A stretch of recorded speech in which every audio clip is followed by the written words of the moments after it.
What's up guys, welcome back to the channel. As you can tell, I think, hopefully you can tell, I got a new light setup. So I got studio lighting over here, got studio lighting over here, got the camera set up on the tripod in front of me. Now, only problem with this is, I'm sure you guys can guess, I don't know how to use it. So if you guys have any tips on brightness level or where I should have the light situated, I'm looking at myself right now on the monitor.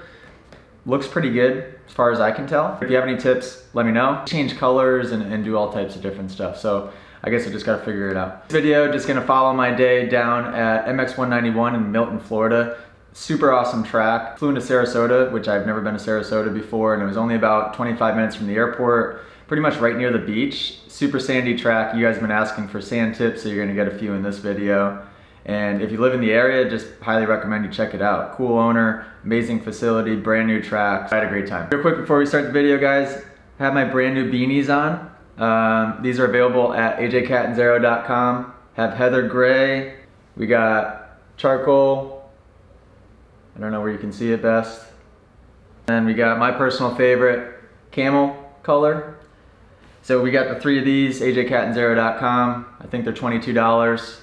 So you can find that link in the description and go grab yourself one of these beanies to support. And lastly, a huge shout out to all the Patreon members. We're almost at 500. When we hit 500, have a giveaway for you guys again. We have this Academy jacket. This thing is my absolute favorite jacket. You look like a pro, no matter how slow you are. They're gonna give this thing away to one lucky Patreon member when we hit 500. Just go to that link below in the description. It's just $2 a month. This community is designed to where there's chat set up with me personally. I can talk to you guys every day, and then you can also send in video footage of your riding that I can critique. So for $2 a month, subscribe to that, and that's the reason I'm able to get all this awesome equipment and make these videos better and better for you guys. I'll stop yapping. Enjoy the video, and here's some tips on some sand riding.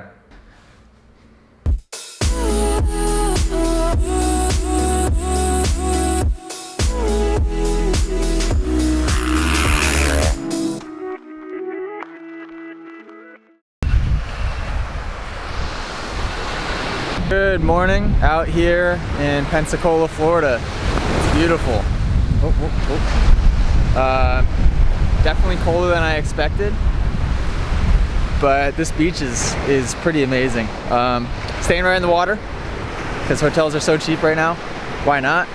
And then going to teach some guys at a track called Mx191 in Milton, Florida today. It's about 25 minutes from here. Can call with Doug. Whoa. Morning, Doug. Morning. Good morning. Hey, what, y'all? We're definitely in the South down here, boy. Everyone's wearing masks.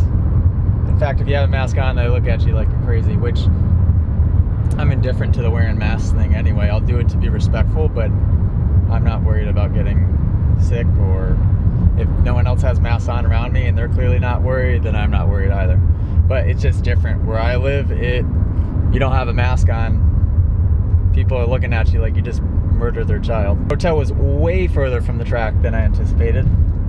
And we're definitely out here in the boonies, but we're pulling in here now. Tell you what, this place is beautiful. Dirt is perfect. It's like a sand clay mix, mostly sand.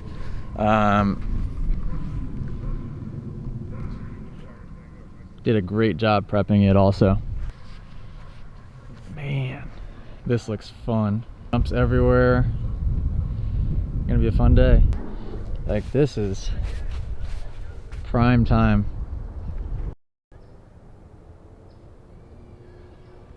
What kind of bikes do you guys have? 85. 65. 65. 85. 65. There's holes in your story. 85 or 65? Who's on what? You're on 85? I'm on 65. 65. Ah. John's only 85. Can you guys do all the jumps? Nope. Oh, this is easy. Yeah, I know. You could do this, and it's safe. If you case it, you're fine. What? How come you haven't done it yet? I don't know. I was trying to get a few days ago, and I was like landing over here. So I brought the new custom painted Arai helmet. Thing is sweet, but forgot my freaking helmet pads. Son of a gun. So you see me wearing a different helmet today. I didn't switch from Arai. I'll never switch from Arai, but can't wear that thing without helmet pads. Here. So actually, this is a perfect reference point for you in this bike, right behind the number 21. Don't want you here, especially in the sand, because this is just simply going to be too much weight forward.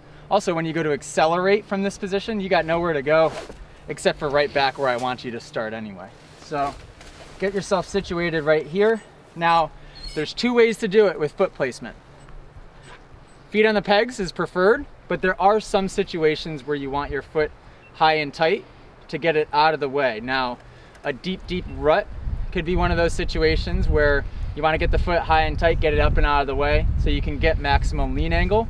And sometimes in a sandy berm, like did you guys see when you were sitting over there and I railed the left-hander by you guys, I put my foot out? That's because the lean angle became so much at that point that I did kind of have to get that foot up and out of the way. We're gonna play a game right off the bat where if your foot touches the dirt, it's 10 push-ups. Trust me, I do this with a lot of my classes. It is even harder when we're talking about sandy conditions like this, but it will train your brain to just keep the feet on the pegs at all costs. 10 push-ups if you dab your foot. Guess how many it is if you crash? 20. 0. You know why? Because I'd rather you guys commit to the turn and commit to keeping your feet on and end up tipping over in a nice soft pile of sand than doing this every 2 seconds. Every time you dab your foot, it is pulling you more and more out of position. Next thing you know, by the time you're on the exit of the turn, you're way the heck back here. All the weight's then gone into your arms, you're gonna get arm pumped, you're out of position, you're in a dangerous spot on the bike. It's a domino effect of bad things. The only thing that I might change a little bit in sand riding as opposed to hard pack riding is I actually might find myself in an even more relaxed and upright position like this as I'm taking a corner, as opposed to this. I know you're like, oh, AJ, that looks exactly the same. There's a pretty big weight difference between this and this.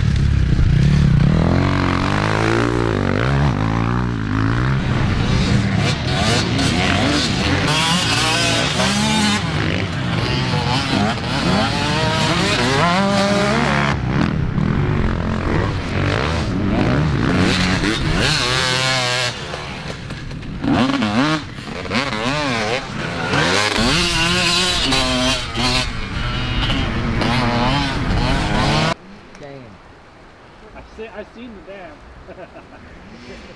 I even make the older fellows do it. How old are you again? 52? Oh, I was joking when I just said old, but you are old. God's older than me. Not as old as me. You're fit for 52. How old are you? 56. You're what? 56. You're 56? Wow. I tell you what though, you're what, Filipino you said? I wish I had a little Filipino in me. I'm not going. Not in that way, jeez. I'm talking about for aging purposes.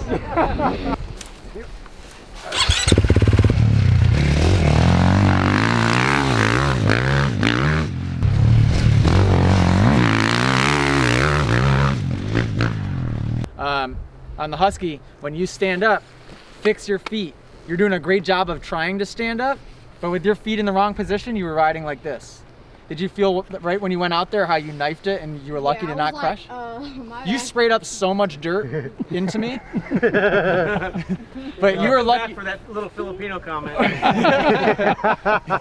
you were lucky to not crash, but that was because you had so much weight on the front. If you fix your feet, as in slide them back, that will help you adjust everything else and your weight will be more evenly distributed. The guys that are doing this the best are the ones that are gripping with their knees the tightest, keeping their knees back, and then dropping their heels. The guys that are really dropping their heels through the rollers are the ones that are making it, they're staying the lightest on the bike. Then you have some guys that are riding flat-footed and coming through and it just looks like they're getting slapped into the face of each one, and every time I'm like, whoa, whoa, whoa. It just looks like a crash is gonna happen any second. Be light on the bike, and that all starts with the feet.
Okay, that. Did you just get that on film? I got it. That is exactly what we don't want to do. Now, he handled it well, I guess, but that blip, especially on a two-stroke, super, super, super dangerous. And that's why kickers form in the first place. I'm gonna do just a regular soak up straight, and then I'm gonna do kind of like an at speed scrub a little bit sideways so you guys can see the difference.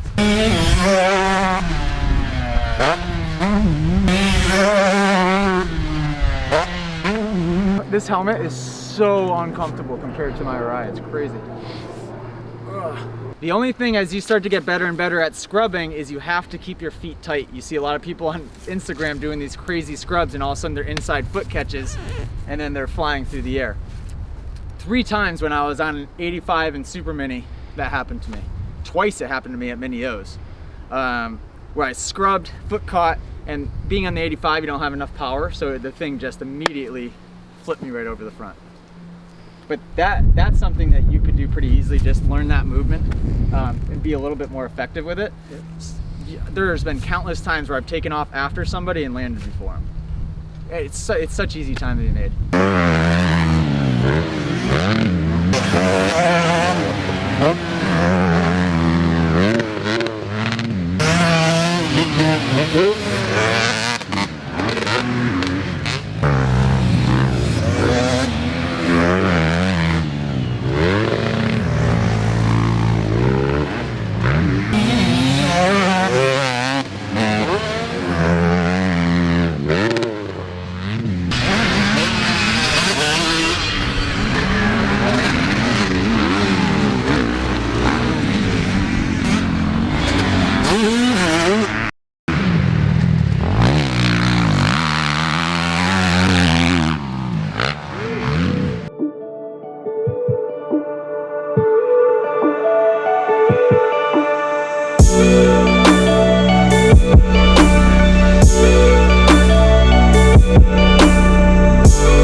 Cause you got me so high, and you left me so low. Now I stay out all night, cause I can't go home. And you're the reason why. You're the reason why. Why?